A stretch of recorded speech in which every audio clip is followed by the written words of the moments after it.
Rasman dengan Nikita Mirzani sendiri yang akhirnya terjadi sebuah pemukulan di kantor kepolisian sendiri.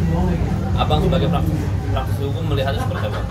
Ya, ini kan perkaranya kalau kita bicara tempus waktu terjadinya itu kan saat saudara PH terlapor ya dari kasusnya Nikita Mirzani ya dengan anaknya dan ini korban anaknya LM ini melarikan diri ya dengan berita yang ada kan begitu, melarikan diri dari pemeriksaan unit dalam hal ini, lalu dia datang ke kantor PH terlapor. Informasi dari media yang ada, keterangan-keterangan yang memang sudah ada di media kita ini, itu diserahkan kepada Polres Jakarta Selatan dengan periode waktunya itu kan cukup malam, tengah malam sampai subuh kan begitu ya. Lalu informasi tersebut tentunya kan didapat juga informasi oleh saudara Nikita Mirzani yang akhirnya apa? Pemahaman masing-masing pihak ini berbeda. Yang akhirnya terjadilah pertemuan ya kedua belah pihak itu di Polres Jakarta Selatan. Ya, kita kan nggak berharap kan ini bisa terjadi adanya penganiayaan lah bahasanya, pengeroyokan, bahkan satu sama lain ini membuka laporan gitu kan. Satu pasal pengeroyokan dan juga penganiayaan, ini kan pasal 170 kalau tidak salah. Kemudian pasal 351, tapi kan ini ancaman 170 bisa di atas 5 tahun mas. Ya, bisa ada penangkapan dan penahanan nih kalau memang terjadi betul gitu loh. Kalau pengeroyokan kan lebih dari 1 orang. Ya, ini terjadinya ada di Polres Jakarta Selatan. Tentunya kan ada barang bukti juga yang lain. Apa CCTV lah di sana, ya ada keterangan-keterangan petugas piket yang akhirnya ini yang seharusnya tidak terjadi karena situasi yang tidak memungkinkan saat itu, ya terjadilah ini gitu loh, gitu ya. Dan apakah seharusnya bang kan ini terjadi di Polres secara langsung bang dan itu disaksikan oleh para pihak kepolisian dalam aja. Dan apakah nih memang seharusnya ditindak secara cepat atau gimana bang? Ya inilah beberapa hal juga pernah kami sampaikan ya sama di media-media juga. Ini kan proses sudah SPDP mas dalam perkara ini. Ya SPDP itu surat perintah dimulainya penyidikan. Ya tahapan ini sudah masuk kepada penyidikan. Tandanya cukup terang perbuatan pidana seseorang kan begitu. Kalau sudah SPDP bahkan SPDP itu diserahkan, dikirimkan kepada Kejaksaan Negeri Jakarta Selatan karena sesuai dengan otoritas kewenangan daerah. Kemudian ini kan sudah diperiksa mas semuanya. Ya pihak pelapor sudah diperiksa dengan semua saksi-saksinya. Bahkan terakhir ini ada pihak terlapor sudah diperiksa betul. Tapi senyatanya setelah diperiksanya pihak terlapor ini tidak ada kabar update dari pihak Humas atau Polres Jakarta Selatan langsung bagaimana perkara ini ada kepastian hukumnya. Dalam mekanisme penyidikan, setelah diperiksa terlapor, itu biasa umumnya dilakukan gelar perkara. Gelar perkara ini dari keterangan semua para pihak ini, apakah menjadi memastikan terang pidana tadi untuk menetapkan tersangka. Sampai setelah diperiksa terlapor, tidak ada lagi nih kabar penetapan tersangkanya atau bagaimana. Ini nih yang menjadi bias, menjadi asumsi banyak masyarakat. Apakah kepastian hukum dalam proses perkara hukum yang terjadi ini tidak didapat gitu loh. Yang akhirnya apa? Satu sama lain ini penuh dengan emosi, tanda tanya, ya memaksakan kehendak sampai ada orang berpikir asumsi ini ada intervensi para pihak. Ya, satu pihak melakukan intervensi, satu pihak melakukan intervensi. Ini kan jadi bias mas. Yang seharusnya ranah perkara hukum itu clear. Kalau Polres Jakarta Selatan melaksanakan 3 poin saja. 1. Melaksanakan Perkapolri. Memastikan ini berjalan dengan Perkapolri dalam konteks manajemen penyelidikan dan penyidikan. Yang kedua, melaksanakan undang-undang perlindungan anak dan atau undang-undang yang disangkakan selanjutnya. Yang ketiga, KUHAP. Kalau 3 hal ini Polres Jaksel ini memastikan ini sudah punya keyakinan, lanjutkan. Tapi kalau memang tidak punya keyakinan mas, sudah SP3 saja selesai ini. Barang ini nggak perlu rame-rame begini. Yang akhirnya apa? Ini kan menjadi kepercayaan publik kepada aparatur hukum kita, gitu loh. Kami juga kan memahami itu prosesnya. Ya, kami juga melaksanakan proses pendampingan perkara hukum dengan klien-klien kita. Itu sama prosesnya, tidak ada yang berbeda karena undang-undangnya sama, begitu loh. Ini harapannya karena terlalu menjadi melebar kemana-mana karena tadi tidak segera untuk ditangani atensi oleh pihak Polres Jakarta Selatan. Ini ada apa? Ini kan harus kita dorong semaksimal mungkin, dukung penuntasan perkara hukum ini. Kalau memang terbukti, go ahead. Naikkan tersangka, limpahkan ke kejaksaan P21, uji di pengadilan. Kalau memang ternyata pihak tersangka akhirnya misalkan ya menjadi terdakwa itu dibuktikan oleh penasihat hukumnya tidak bersalah, clear, konslah, bebas di pengadilan. Tapi kalau memang proses ini ternyata tidak juga cukup bukti, buat SP3, naikkan SP3 ini, surat penghentian penyelidikan, clear, kepastian hukum ternyata tidak terjadi. Justru ada tersangka lain di luar terlapor yang akan ditetapkan. Misalkan begitu, go ahead, tunjukkan itu kepercayaan publik. Ini kan apakah etis, Mas? Kami juga menjadi otokritik nih, melaksanakan konferensi pers di Polres, meskipun tidak dilarang, Mas. Tapi kan etik itu terus dilakukan. Ya, ini kan menjadi mengganggu mungkin ya masyarakat untuk mendapatkan pelayanan yang lain. Sedangkan perkara hukum Polri di Porjaksel ini kan banyak, Mas. Ya, banyak yang membutuhkan masyarakat untuk mendapatkan keadilan. Ya, dengan adanya perkara ini terus yang diviralkan, tetapi ternyata maaf nih, ada perkara yang memiliki kerugian besar pengorbanan itu tidak terangkat karena mereka bukan public figure, Mas. Karena ini public figure saja, akhirnya menjadi atensi. Nah, ini juga harus menjadi pelajaran lah, menurut saya seperti itu. Bang, tapi menurut Abang sebagai praktisi hukum, apa alasan atau penyebab kok polisi lama nih dalam hal ini menangani laporan di kita? Laporannya kan ada 2 itu, pasal mengenai dugaan penganiayaan anak bawah umur dan dugaan aborsi. Apa mungkin, apakah tidak adanya pengakuan dari korban atau kurangnya barang bukti sehingga kasus ini lama ditentukan oleh polisi? Apa alasannya, apa? Satu hal dalam proses hukum pidana itu jelas, Mas. Material pidana membuktikan sangkaan dugaan pelaporan tadi memenuhi unsur pidana. Kalau proses lidik tadi ya diuji semuanya ternyata tidak kurang cukup bukti, oke, maka kan Polres bisa melakukan ini SP2, masih proses penyelidikan, kurang cukup bukti, divisum sudah, pengujian trauma psikologis udah, medik udah, saksi-saksi semua sudah dilakukan, saksi ahli dihadirkan, saksi ahli pidana, saksi ahli mungkin ITE di sana ada, saksi ahli kesehatan mungkin ada. Go ahead.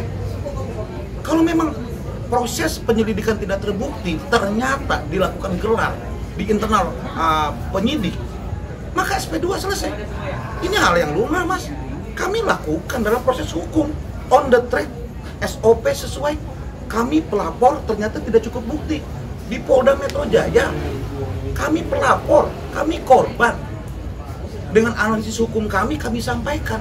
Ternyata ada hal-hal yang mereka uji gelar perkara penyidik itu tidak terbukti, Mas. Bang, ini kurang, Bang. Karena begini. Fair, Mas. Yang akhirnya sudah cukup. Kami menyampaikan pada klien, Ibu, Bapak, ini tidak terbukti. Tidak cukup bukti, bukan tidak terbukti. Tidak cukup bukti dalam perkara pidana. Yang akhirnya terbit, Mas, SP2. Ini penyelidikan. Sekarang proses ini udah masuk SP3. Sudah SPDP. Kalau SPDP, Mas, tandanya tadi yang saya sampaikan di awal, sudah cukup terang perbuatan pidana oleh seseorang yang disangkakan pasal tadi, baik pasal primer ataupun yang sekundernya atau tersiernya. Kan ada beberapa pasal undang-undang yang disangkakan. Oke? Itu yang terjadi. Tandanya sudah terang pidananya. Kalau terang, Mas, itu sudah memenuhi minimal 2 alat bukti. Tandanya apa? Saat memastikan gelar perkara akhirnya terbit SPDP, penyidik Reskrim Unit PPA sudah cukup punya keyakinan bahwasanya perkara ini cukup terang pidananya. Tinggal diuji siapa yang melakukan aborsi ini, siapa yang melakukan persetubuhan ini, misalkan siapa yang melakukan pelecehan seksual ini, siapa, apakah terlapor atau ada yang lain, atau ada pelaku lain, diduga pelaku. Kan ini gak ada yang tahu kita, masyarakat kan ada yang tahu masalah ini kan hanya penyidik yang tahu dengan pihak pelapor korban. Nah, ketika ini terjadi ternyata bukan hanya, mohon maaf, terlapor yang disangkakan, dari hasil pemeriksaan semua ternyata ada pihak lain. Kira-kira bagaimana? Apakah ini bisa lanjut? Apakah harus ada pelaporan baru? Kan mekanisme hukum acara pidana di sana. Nah, disinilah perlu adanya strategi dan pendekatan PH dari pihak pelapor korban kepada pihak penyidik. Ya, kami ini memahami proses praktik ini gitu loh. Karena memang kami adalah profesinya tersebut, tentunya pasti dilakukan gitu loh. Itu Mas. Bang, berarti kalau dibilang tadi Abang bilang artinya kalau udah SPDP kan udah naik penyidikan nih, Ya, perkara sudah dilakukan, artinya sudah terang kan, Terang, pidana. bukti sudah ada, Ya. atau perbuatan kejahatan ada. Betul. Berarti permasalahannya di sini apakah pelakunya bukan yang dilaporkan? Itu penyidik yang bisa. Dan itu tidak menutup kemungkinan sekali lagi. Ternyata dari pemeriksaan rentetan dari penyelidikan ke penyidikan, ternyata pemeriksaan tadi mendekati bukti ada pelaku lain. Tapi kejahatannya ada, tapi pelakunya bukan yang dilaporkan, begitu? Bisa ya, Bang? jadi. Bias ya bang? Iya, sekali lagi loh. Saya bilang ini perkara hukum. Kami tahu loh praktik hukumnya. Tapi kan teman-teman masyarakat dan media bukan di situ. Tapi kan kami tahu praktiknya langsung. Dan itu terjadi. Perbuatan pidana ini dahsyat, Mas. Ingat ya, material membuktikan betul apakah dia melakukan. Sekarang pasal pelecehan seksual saja, Mas, itu mohon maaf izin saya pernah menyampaikan di media, saya menyentuh bidang tertentu dari perempuan tubuhnya, dan perempuan tersebut tidak mengenal saya dan saya tidak mengenal dia, dan dia tidak berkenan saya dipegang, saya kena pasal pelecehan seksual ya sama mbaknya nih, mbak media. Saya tuh nggak sengaja, tapi ternyata saya punya mens rea, saya punya niat lain karena saya nafsu, mohon maaf gitu. Dan mbaknya nggak berkenan, sedangkan mungkin mbaknya punya teman laki-laki biasa dalam profesi, ya oh lu gimana sih gitu, tapi mbaknya berkenan, nggak pelecehan seksual loh mbak. Kalau berkenan enggak. Iya, tapi kalau mbaknya berkenan, nggak berkenan, mbak bisa melaporkan saya. Contoh di transportasi umum, ya kita lagi duduk atau lagi diri, ada yang melakukan sesuatu hal yang melecehkan gitu kepada teman kita perempuan, itu pelecehan seksual, Mas. Paham nggak maksud saya? Itu pasal itu ada undang-undangnya TPKS, plus perlindungan anak, plus kekerasan dalam rumah tangga, plus perlindungan wanita. Apalagi kasus ini, misalkan dalam hasil visum medik terbukti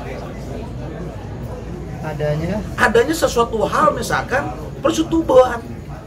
Kami tuh tahu loh membaca forensik, hasil forensik itu kan hanya PH dan pihak penyidik. Tapi kan masyarakat nggak tahu, itu nggak boleh, per justisia. Itu punya negara, Mas, nggak boleh ditunjukkan di publis. Hasil medik visum itu tahu kami, ada benda tumpul yang masuk, contoh kalimatnya, ya, atau trauma psikologis dari terjadi perbuatan itu. Bayangin loh, Indonesia ini concern dalam melindungi anak dan wanita, itu undang-undang buktinya. Dulu oke lah, 20 tahun yang lalu, 10 tahun yang lalu nggak ada, Mas.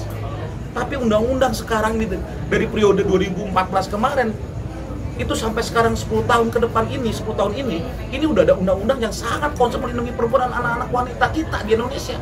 Ini kan perbaikan sebenarnya. Bagaimana kita menjaga anak-anak dan wanita. Kenapa? Kok, Bang, nggak laki-laki, Bang? Gimana sih? Ya kan? Laki-laki itu dalam konvensi internasional yang disebut kaum lemah itu wanita dan anak. Bukan saya yang nyuruh, bukan saya yang bilang, atau bukan undang-undang yang asal-asalan, bukan. Ini konvensi internasional ditetapkan anak dan wanita adalah kaum terlemah. Makanya dalam hukum humaniter perang internasional dan perang itu tidak boleh membunuh anak dan perempuan.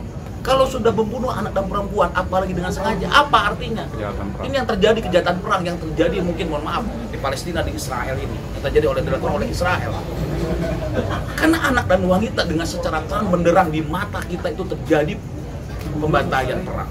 Sedangkan hukum humaniter itu menetapkan tidak boleh membunuh anak dan wanita. Maka itu diadopsi oleh semua hukum negara-negara masing-masing di dunia ini. Salah satunya adalah Indonesia. Jadi Indonesia ini memegang itu untuk melindungi anak-anak dan wanita. Ini sekarang penegakannya bagaimana? Kembali.